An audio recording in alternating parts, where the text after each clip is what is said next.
Hey there, it's Colin, Mile High Modern, touching base this mid-January to chat a little bit about City of Boulder stats, ending the year in December, and then just overall kind of extrapolating into 2023 as we get things up and running. Looking back on the year, record amount of appreciation for the City of Boulder. It was certainly a very unique or challenging market at times. Of course, on the sales side, in many regards, one of the best sellers markets we've ever experienced for the City of Boulder. And I, on my end, was seeing pretty intense competition well into the $3 million price point range, especially as we were talking about the first and second quarter of 2022. And when we look at the statistics, and I think it's important also to kind of contextualize as we look at our stats in the City of Boulder compared to the Denver Metro, I think that they both act in concert with each other. Denver is so much larger that there's a lot more movement in some regards.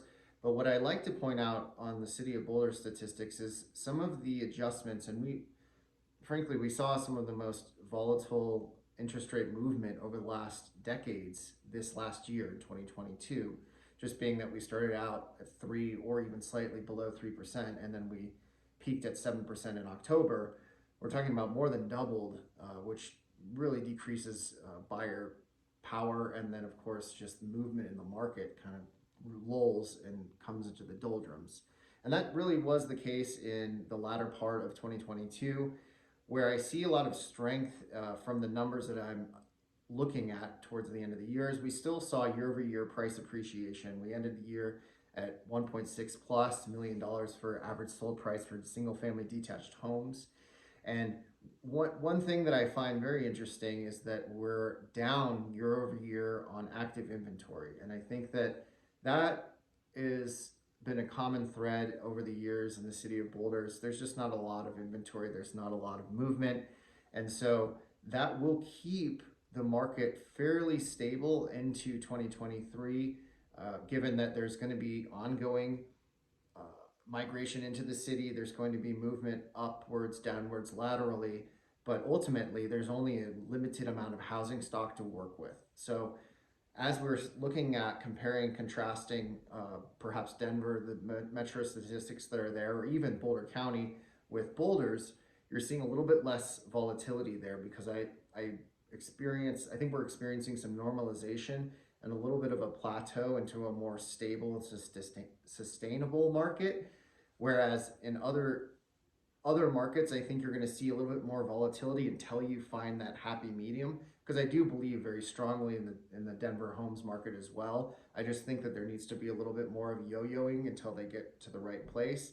With the City of Boulder being that there is just that dearth of inventory characteristically always, more of the same next year, although not as many multiple offer situations on listings and not as many, or if any, multiple offer situations on listings that really don't deserve the attention.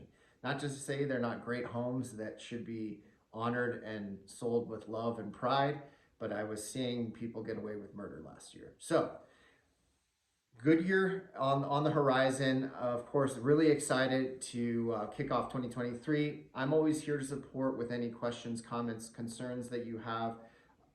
Next year is going to be more nuanced. There's going to be a lot more strategy involved. The listing side is a very exciting thing. That's something that I believe I do and Mile High Modern does very, very well, is marketing and selling, pricing, positioning, and ultimately executing really high level listing strategies to get successful transactions. So on my end, as the market slows down, I think we're going to dig into back to what we do best. And that goes for the same on the buy side. You're going to be really wanting to pay attention to the nuance and the very micro economic or the localized market that you're in, because I think that certain markets are going to behave fairly differently based on the amount of inventory that's out there. It's going to be a little bit more balanced in some areas that get a little bit of a exciting jump in inventory, whereas others that are just always challenged with that in that regard, perhaps more of the same as of 2022 into 2023 with still multiple offers up to the $3+ million mark. Again, Colin Dart, hopefully it didn't go too long, and thank you so much for watching. I'll touch base next month.